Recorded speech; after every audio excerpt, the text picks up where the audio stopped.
Hey, what's up everybody? It's Jake from Roaming Driftless, and I just needed to get back into making videos here. It's been kind of a minute because I've kind of had an action-packed spring and early summer here. As you can see, I have this enclosure behind me, and this is what we're talking about today. But the main reason for doing this and getting these birds and putting them in this enclosure is because I want to train my bird dog, Mally, a little bit more. And to sharpen her skills, make her a better bird dog, because without birds, you can't have a bird dog. And a big reason for getting these birds too is one, I can do it on my own, and two, I got another dog to run on the birds. So the newest addition to the Roaming Driftless team, we got Fez. He is a 10-week-old English Springer Spaniel, like my other dog, Mally, who's hanging out over there. And yeah, so we're gonna use him and her to run them on these birds. These will be training birds. These birds are like pets to us. We don't want them to be hurt. We take care of these birds just as good as we take care of the dogs here. So, yeah.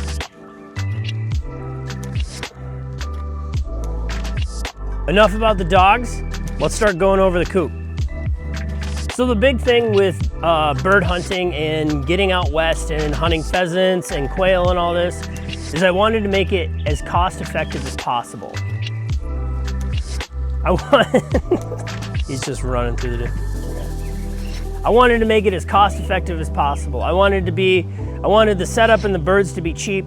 That way I can put all the money into my gas tank and shells, basically into my dogs, and be able to travel farther, go to new places, and see new things on a cheaper dollar. So that's why the coop that we have is literally just a Rubbermaid tote, an outdoor one that we had sitting on the side of our house for a couple of years that we never really used, and it just sat there. So I figured it's insulated because nothing inside of it freezes.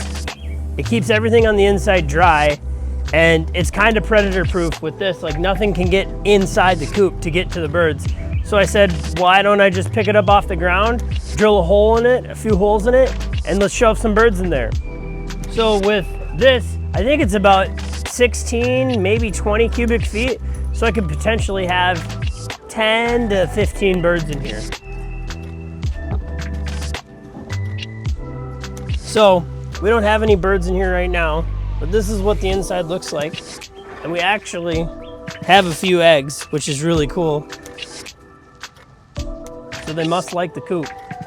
But yeah, for nesting boxes, we just have a few milk crates and these utility crates that are stacked together and cut a certain way. I actually got these on the side of the road for free, making it just a little more cost effective. The board got from our house, and then the sawdust, or the saw pine bedding, we got from, I think, a pet store, honestly.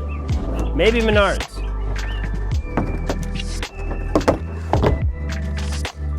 Oh. So that is the coop where the birds sleep and make babies. So now, the really exciting part, the flight pen. The flight pen was honestly my favorite part to build, because I knew this is where the birds are gonna spend most of their time, and I knew this is where we were gonna watch a lot of the birds. So the big important part of the flight pen is getting the birds back inside the cage through the bob door here, the bob trap door.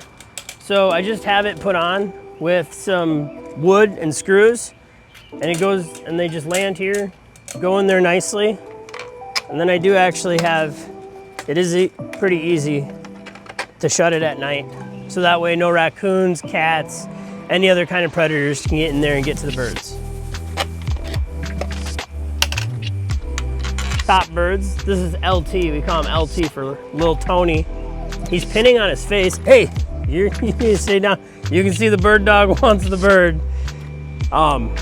You can see he's pinning on his face. So yeah, he's getting some new feathers. But yeah, what I'm showing you right now is how the bob trap door works and how we train the birds. So we put the birds in here,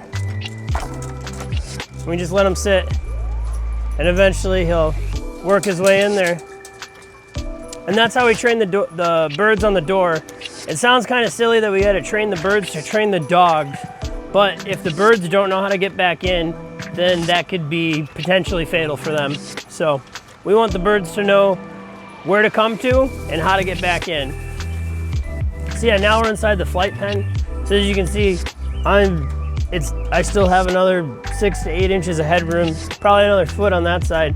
So it's at least 6.5 feet tall for the birds to be flying around. My shoe got hooked on the water. We got these nice driftwood branches my wife picked up.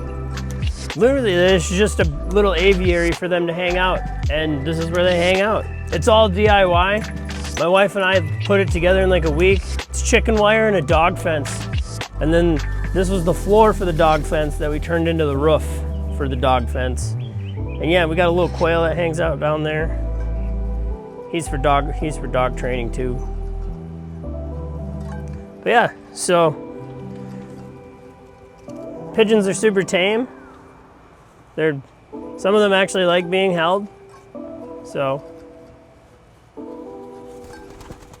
all right, so that is one big essential on how to make a dog a bird dog. You gotta get birds, you gotta get an enclosure that they like, and you gotta train them a little bit. So with that being said, I can't wait to train this guy, show you guys him being trained, and finally go hunting with him this fall. With all that being said, make sure you like, comment, share the video with somebody, and keep on roaming the driftless.